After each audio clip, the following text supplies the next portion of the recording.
Number 2.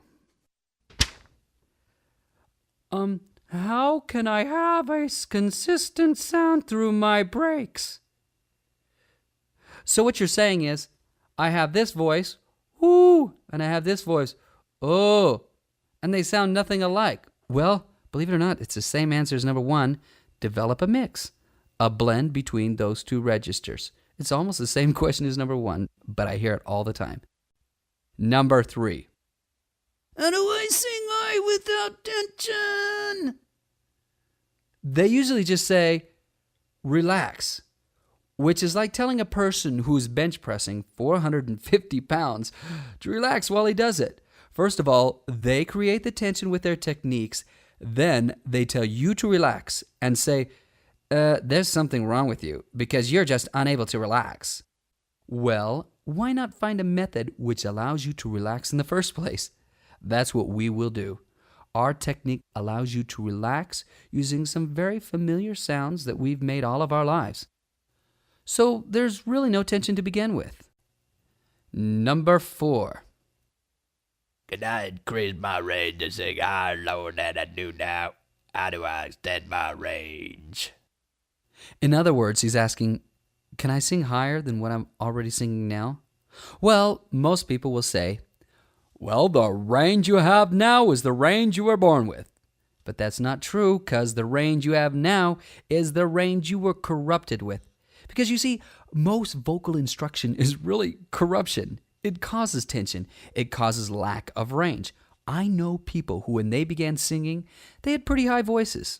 And after studying 2 or 3 years, they lost notes off the top of their range. Several notes. Sometimes they couldn't even get into their own head voice. So what are these dangerous myths they're spreading? They say, give it more support, breathe harder, put it in your mask. It's the same old stuff. I say put it in your ear. I can't put it anywhere. I'm a human instrument. Show me how I can summons my nervous system to trick this coordination into being. I can't see my vocal cords when I'm singing like a pianist can see the keys that he's playing. And what is it anyway? I mean, they say it is your sound, and you're trying to bring your sound more forward. And so how do I bring my sound more forward? Do I stick my hand down my throat and push my air into my head? Is that how I do it? I don't know. Sounds very nebulous to me. And not just me, but to many vocal students I've interviewed throughout the country. And it's very frustrating. But this system is not nebulous, and it's not frustrating. It allows you to understand what your voice is doing and how to duplicate what you found through the exercises. So, here's how we answer that. Extending your range is best accomplished when you use less air to sing higher. That's right, less air. Allow the soft palate to just stay put, because if you deliberately lift it, this can cause your larynx to spasm. And it'll narrow the passageway into your head, actually making it more difficult to sing higher into your head, and then you need another exercise to correct that problem. If you add more air, which is really just pushing harder, your voice just tightens up to resist airflow. One faulty solution can send you on a myriad of vocal troubles. It's like saying a lie to cover up a lie to cover up a lie, and so on. Number 5. What about vibrato? I heard it couldn't be taught. Hillary just says it'll come naturally. Is that true? No. No, sir. It's not true. Others have said, A, you either have it or you don't. Or B, it'll just come naturally with age. Or C, use a breathy sound, or a wobbly sound, And the wobbly sound, to a point, I agree with. But the airy sound creates a vibrato that sounds like this. I love you. It sounds kind of silly, doesn't it? Now, I promise you, we have answers. Vibrato is simply an oscillation or trill between two pitches. And then it speeds up. So it sounds like, oh. You just speed up. It's also a variation between vocal cord tension.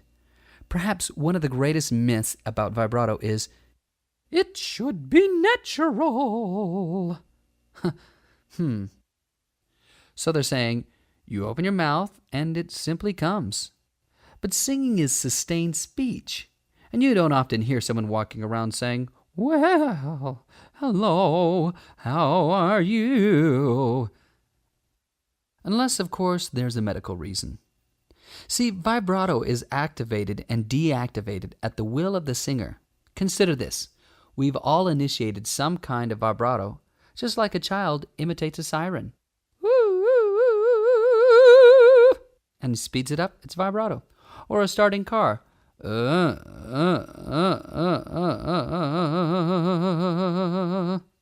when you're little and you don't understand opera, so you make fun of it. Oh, yeah. While I intensely adore operatic literature, I too made fun of it because I didn't understand it. But what happened? I developed vibrato clowning around. Yeah, just joking around. It was deliberate, but it was vibrato. And a deliberate vibrato develops into what others would term as a natural sounding one. In other words, an effortless sounding vibrato. We just have to accept that we do initiate vibrato, but the smoother and more consistent, the more natural it sounds. Number 6. Is there any way to have better control and coordination for singing in different styles? Of course there is. But the problem is, again, that many traditional methods usually limit coordinations by giving exercises that are just way too rigid.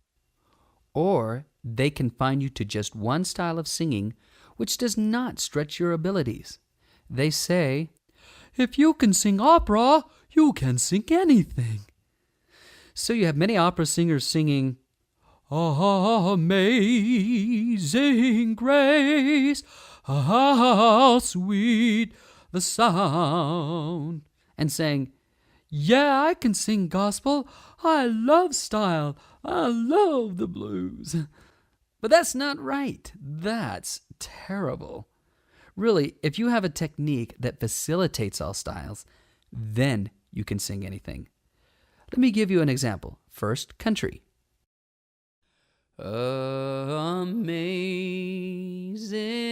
grace, how sweet the sound. Now R&B.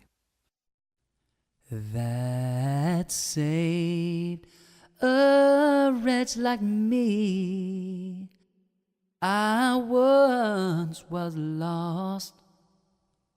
Now, I know that there are people much better than myself to demonstrate those particular styles.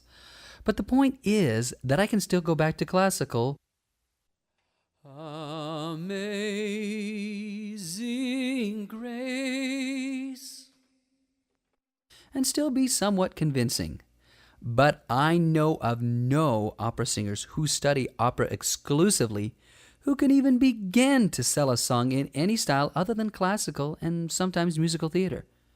Now, with our technique, people who sing in any style will be able to cross over and sing in styles that they've wanted to experiment with.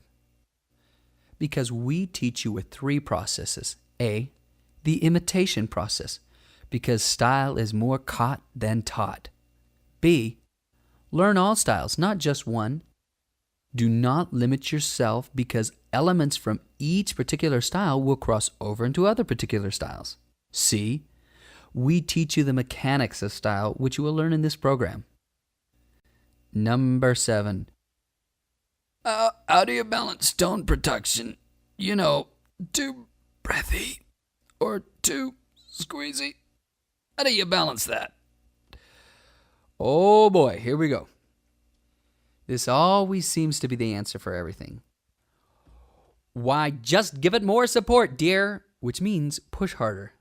But all that does is start a vicious cycle because your vocal cords will tense up to resist the additional air. So then you'll need more air to sustain that vocal cord vibration. And because you're sending more air, your vocal cords will tense up even more to resist the additional air. Then you need more tension to sustain that vocal cord vibration. And it's tension begets tension begets tension until you're so tight, so tense you have absolutely no freedom, and you end up blowing your voice out within the first few minutes of singing.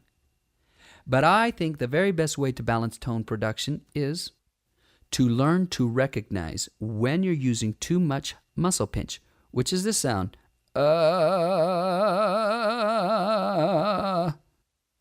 And substitute muscle pinch for air blow and vice versa. And if you sing, you need to get your vocal cords together. So you add edge singing, If you sing an edgy, then you need to lessen up the tension by backing off and singing towards speech level, simply saying, hi, hi, hi. One of the best ways to do this is to make sure you have a neutral larynx position. A high larynx position will cause a whiny, squeezy sound. If my larynx is high, it sounds like this. Hey, you guys. That's a very squeezy, whiny sound. Yuck. Your vocal cords are all tight, your throat is tight, and you're in what's called a swallowing condition because your larynx is coming up. See, if you swallow, try it, swallow. Make some noise even. Your larynx comes up. If your tone quality is muddy or throaty sounding, like this, perhaps your larynx is just too low. If I yawn, I feel my larynx drop. if I try to sing here, hey, it's too muddy and dull sounding. So I need to find a middle ground where my larynx is right in the middle. Yay! Not too high, Not too low. but in a resting position. That is where I should sing.